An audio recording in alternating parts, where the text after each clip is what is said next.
Everyone, আবার চলে আসলাম নতুন একটা সানডে ব্লগ নিয়ে। তো আজকে সানডে ব্লগে ফার্স্টেই যেটা ছিল, সকাল সকাল উঠে রেডি হয়ে অফিস। আর অফিসে যাওয়ার সময় দেখো এখানে ট্রেনটা অনেকটা লেট করেছিল, ট্রেনে করে উঠে পড়েছি অফিস যাব বলে। এই যে যাচ্ছিলাম ট্রেনের মধ্যে, আর অফিসে চলেও এসেছি। অফিসের কাজবাজ হয়ে যাওয়ার পরে দুপুরের লাঞ্চে এখানে দেখো সুমনাদি আমাদের জন্য স্পেশাল বিরিয়ানি, রায়তা, তার সাথে স্যালাড পাঠিয়েছিল। আর খেতে হয়েছিল হেভি হয়েছিল খেতে।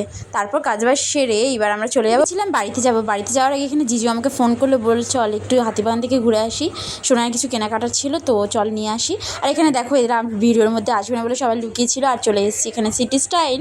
তো এখান থেকে জিজু কিছু জিনিস কিনে নিল সোনাইয়ের জন্য। তারপর এখানে দেখো সোনাই খিদে পেয়ে গেছিলো বলে এখানে পিজা খাচ্ছিল। আর সেরকম কিছুই না, তারপর আর কি চলে যাবো বাড়ি। আর এখানে স্টেশনে সোনাই দেখো নতুন ফ্যানটা কিনেছে 100 টাকা দিয়ে, সেটাই হাওয়া খাচ্ছিল। আর বলছিল মিমি দেখো কত সুন্দর ছিল, গরমের মধ্যে মিমি আমার আর কষ্ট হবে না, তো তুমিও এটা ইউজ করতে পারো।